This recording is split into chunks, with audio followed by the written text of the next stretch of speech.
think in terms of the Conservative reaction, I think that speaks to both their complacency and the extent to which they've abandoned the mainstream centre ground of politics in our country, shrugging their shoulders as mainstream centre-right politicians abandon ship. I think that's how they feel about many of their voters, and Dan Poulter's just the latest. News overnight, of course, Dr. Dan Poulter, Conservative MP, has defected to Labour. What do you regard as the significance of that? Dan Poulter is someone who continues to work on the NHS front line. He spent his entire career working in the NHS in mental health. Was a Health Minister during the coalition government, and he has come to the conclusion that only Labour can be trusted with the NHS, that the Conservative Party has abandoned the mainstream principles that he signed up to when he first became a Conservative MP. And I think he's speaking for millions of disaffected Conservatives across the country who are feeling politically homeless, let down by the chaos and the failure we've seen under the Conservatives. And I hope that those voters in particular look at Dr. Dan Poulter's decision and bear in mind that he's seen the Conservatives up close in Parliament and Labour up close in Parliament, and he's concluded that only Labour can be trusted with our public services. And I hope that those millions of Conservatives like Dan Poulter follow him in backing Labour at the next general election. You've got to say, even by the standards of hurt feelings after defections, his party don't seem particularly sorry to have lost him. Do you trust him? I think in terms of the Conservative reaction, I think that speaks to both their complacency and the extent to which they've abandoned the mainstream centre ground of politics in our country, shrugging their shoulders as mainstream centre-right politicians abandon ship. I think that's how they feel about many of their voters, and Dan Poulter's just the latest. We saw Richard Walker, the chairman of Iceland, saying only Labour can be trusted with business. We saw Nick Bowles, who actually helped David Cameron with his preparation for government before becoming a Conservative MP, saying that only Keir Starmer and Rachel Reeves offer the prudent, serious government the country needs. So I hope that we will see at the next election those wavering Conservatives who are feeling hopeless giving change a chance with Labour, giving Labour a chance to deliver for our country. Because just this week, whether it's on the triple lock on pensions, a serious plan for our railways, not to mention our plan for the National Health Service, Labour has serious answers to offer the change our country needs. But what has Dr. Poulter been offered? Has he been offered a peerage? We understand he's going to work for the Labour Party.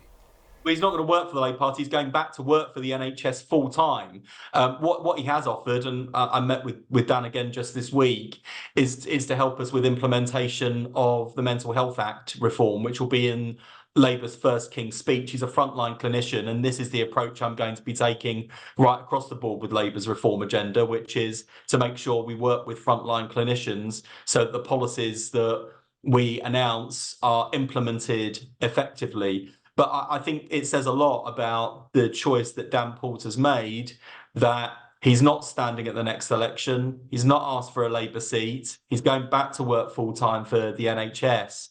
And so, people who say, oh, he's just doing this to save himself. No, he's not. He's doing this to save the NHS. And I think that speaks volumes actually about there's both the scale of the challenge created by the Conservatives, but also Labour's seriousness and readiness for government. And given the squeeze on money, the fact that some of the tax he was hoping to raise has already been raised by the Conservatives, why should those people listening to Dr. Poulter think things are going to get any better if Wes Streeting is the Health Secretary? We have a fully costed and fully funded plan for our NHS. to deliver 2 million more appointments a year through extra evening and weekend clinics to cut waiting lists, mental health support in every primary and secondary school in our country, as well as 8,500 extra mental health support workers and community mental health hubs in every community. We're going to double the number of CT and MRI scanners, and not just more scanners, but AI-enabled scanners, so we diagnose earlier, treat faster, get people seen. A raft of public health measures to promote good health, whether that's clamping down on smoking and vaping, or indeed banning the targeting of junk food at children through advertisements, not just on broadcast media, but also online, where they spend much of their time. Labour's got a really proud record on the NHS. We delivered the shortest waiting times and the highest patient satisfaction on record. We did it before, we can do it again, but we do need people to give change a chance by voting for Labour at the general election. And of course, on Thursday, people can vote for change much sooner by backing Labour candidates in local elections, including the significant mayoral elections taking place across our country. So I hope this Thursday, people will send a message to Rishi Sunak by going out and voting Labour. What you did with the health service under Tony Blair was by significantly jacking up spending. So what's the price tag for what you're proposing in the first term?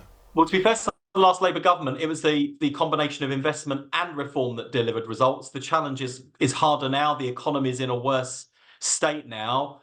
We announced... Yeah, what's the price tag? Well, we announced a £1.6 billion package, which covered cutting waiting lists, doubling the number of scanners, and 700,000 extra NHS dentistry appointments. Our mental health package comes to £750 million too. All of those pledges are not just fully costed, but fully funded through a combination of closing tax loopholes and clamping down on tax avoidance measures and ending the charitable tax breaks enjoyed by private schools. And when our manifesto is published, people will be able to look at our tax and spending policies in the round. We have had some flack and some criticism for being too cautious, but we think it's really important that the promises we make are promises we can keep. And we're mindful of the fact that even after the latest budget, people are worse off now than they were before, because inflation and other tax decisions by this government have made people worse off. So Labour can't just reach for income tax and national insurance rises, because people just can't afford to pay any more. They're paying more and getting less with the Conservatives. And that's before we take into account the £46 billion black hole in Rishi Sunak's plans, because he said he will abolish national insurance, but when asked to rule out cuts to pensions, cuts to the NHS, or increases in income tax, Rishi Sunak pointedly refused to rule out any of those three options. Just to be clear, I think he said he would like to abolish over a number of parliaments. But anyway, let's put that to one side. Well, I'd like to be an Olympic swimmer, but I don't think it's going to happen somehow. Exactly. So you proved my point. Still got to answer the question. It's a serious point, Adam, because if this was a Labour politician, we'd be hauled over the coals for making those sorts of pledges and announcements on scrapping national insurance. Every single Labour spokesperson would be confronted with the £46 billion question. And I think it's a question that needs to be applied to the Conservatives. Where does the money come from? Or did you never mean it in the first place? Because I think people are fed up with pie-in-the-sky promises from the Conservatives, and that's why Labour is being a lot more cautious and careful about the promises we make, so that they're promises we can keep. MP's going to be discussing assisted dying this week. As I understand it, a Labour government would have a free vote on assisted dying. What is your personal position? Where I feel genuinely conflicted. I voted in favour of the last assisted dying bill brought before Parliament, mainly because I thought it was a debate that we needed to have, and I was going to follow the passage of the bill through Parliament to see if there would be sufficient checks and balances and safeguards in place. It depends, to be honest, when you catch me on this question. I watched my grandmother die late last year of terminal cancer. I had another friend die just a few weeks ago with cancer. And in those final weeks and days, I would have given anything to stop the suffering. And in those moments, I think very strongly I'd vote in favour of assisted dying. And then in the cold light of day, I think, well, you've got to make sure that no one feels forced or coerced into taking that that choice. You've got to make sure that there are those checks and balances in place. So I sort of lean towards it, but I think I'd need reassurance that no one would feel coerced into ending their life sooner, that no doctor would be coerced or forced to take part in ending someone's life in that way. So for me, it's about the detail, the checks and the balances.